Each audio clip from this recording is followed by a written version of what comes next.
Patan firing કેસનો પર્દાફાશ, મુખ્ય શૂટર સહિત 4 શખ્સો પોલીસ સકંજામાં। પાટણ શહેરના નીલમ સિનેમા પાસે ગત તારીખ 12 માર્ચના રોજ દોડા દિવસે સ્વિફ્ટ કારમાં જઈ રહેલા યુસુફ ખાન પઠાણ પર ફાયરિંગ કરી હત્યા કરવામાં આવી હતી। આ કેસમાં પાટણ જિલ્લા પોલીસે સફળતા મેળવી છે।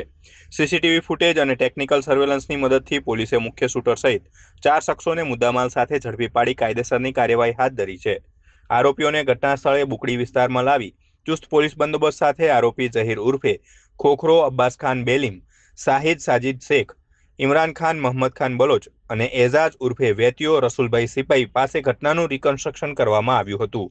બુકડીમાંથી આરોપીઓને નીલમ સિનેમા આવ્યા હતા તે વખતે લોકોના ટોળા ઉમટી પડ્યા હતા, જેમાં યુસુફ ખાન પઠાણની ઉપર 2 રાઉન્ડ ફાયર કરીને એમનું મરણ નિપજાવવામાં આવેલું હતું। એ અનુસંધાને જે આરોપીઓ છે એ આ ગુનો આચરી અને ફરાર થયા હતા। એ ડિવિઝન પોલીસ સ્ટેશનમાં આ ગુના કામે ફરિયાદ દાખલ કરવામાં આવી હતી અને ગુનાની ગંભીરતાને ધ્યાને રાખીને અને માન્ય આઈજીપી બનાસકાંઠા રેન્જ પરીક્ષિતા રાઠોડ સાહેબની માર્ગદર્શન અને સૂચના આધારે ગુનાને શોધી કાઢવા માટે 6 જેટલી ટીમો બનાવવામાં આવી હતી, જેમાં Siddhpur DYSP, LCB, SOG, A division, parole furlough, આ બધી ટીમોએ પ્રાથમિક રીતે આરોપીઓના જે શેલ્ટર હતા એમાં આરોપીઓને શોધવા માટે પ્રયત્નો કર્યા હતા।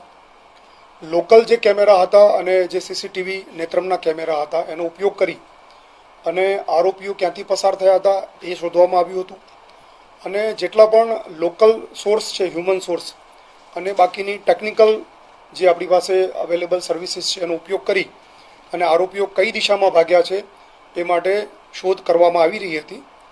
અને એ દરમિયાન એ ડિવિઝન પીઆઈ અને એલસીબીને સંયુક્ત રીતે એવી બાતમી મળેલી કે આરોપીઓ એક સફેદ કલરની જાયલો ગાડીમાં વડુ 3 રસ્તાથી પસાર થનાર છે અને બાતમી આધારે 6 ટીમોએ ત્યાં પહોંચી અને પોતાની અલગ અલગ પોઝિશન લઈ અને નાકાબંધી કરી હતી અને આ ગાડી જ્યારે પસાર થઈ ત્યારે વિવિધ રીતે આડશો ઊભી કરી અને આ ગાડીને રોકી હતી ને ગાડીમાંથી આ ગુનાના કામે જે 5 આરોપીઓ છે એ પૈકી 4 આરોપીઓ ગાડીમાંથી મળી આવ્યા હતા।